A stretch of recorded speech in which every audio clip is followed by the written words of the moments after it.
Hello everyone, आज चाहिँ मैले शनिबारको दिन पास्ता बनाउने विचार गरेँ कि सुजीको पास्ता। यो चाहिँ हेल्दी हुन्छ कि यो मैदाबाट बनेको भन्दा यो चाहिँ एकदम राम्रो हुन्छ। अनि बाबुले अस्ति नैबाट पास्ता बनाइछु न मामा भनेको थियो। अनि आज शनिबारको दिन सबैजना घर हुने भए भएर चाहिँ अनि मैले पास्ता खाजा बनाउने विचार गरेँ।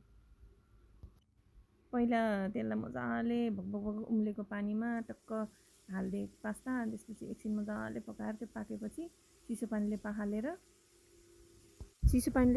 राखेँ। अनि त्यसपछि सामानहरू ठिक पारेँ, प्याज, अनि त्यसपछि प्याजको पत्ता, लसुनको पत्ता काटकुट गरेर राखेर, टमाटर, अनि त्यसपछि अनि चना, अनि बन्दा सब ठिक पारेँ सामान।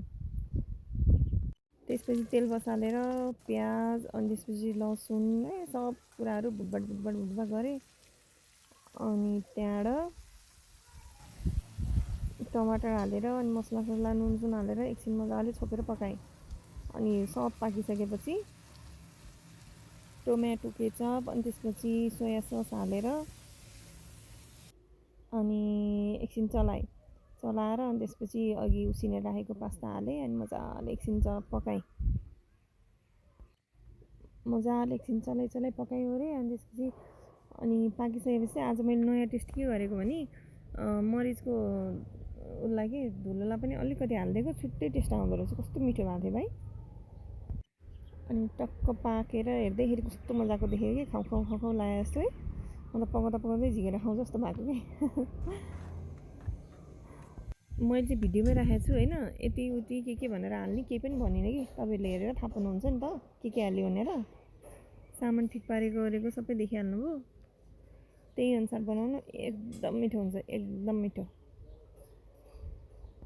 अघि नै मैले त्यो भन्नै बिर्सेछ, त्यो पास्ता उसिन्दाखेरि के पहिल्यै तातो पानीमा चाहिँ मैले बेसार, अनि त्यसपछि तेल नुन हालेर गरेको। त्यो भएपछि अलिक कलर पनि आउँछ, अनि त्यसमा नुन पनि बस्छ, अलिक टेस्ट आउँछ क्या।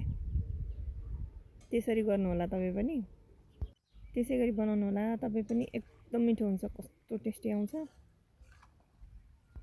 रेडी भएपछि टक्क लाएर बन्दा हालेर अनि धनिया सनिया यसो सर्केर डेकोरेट गरेँ कि राम्रो देखियोस् भनेर। अनि त्यहाँबाट अब मैले दिन गएँ, मम्मीलाई दिएँ। अनि त्यसपछि बुढाहरू पढिरहेको थिएँ होइन, अनि बुढाहरूलाई पनि लगेर दिएँ। उनीहरू त खाएर मक्खै पऱ्यो, वा कति मिठो छ भनेर। अनि त्यसपछि मेरो हस्बेन्डलाई दिएँ, उहाँ चाहिँ भिडियोमा हत्तपत्त आउनु खोज्नुहुन्न। अनि त्यसपछि लास्टमा मैले खाएको।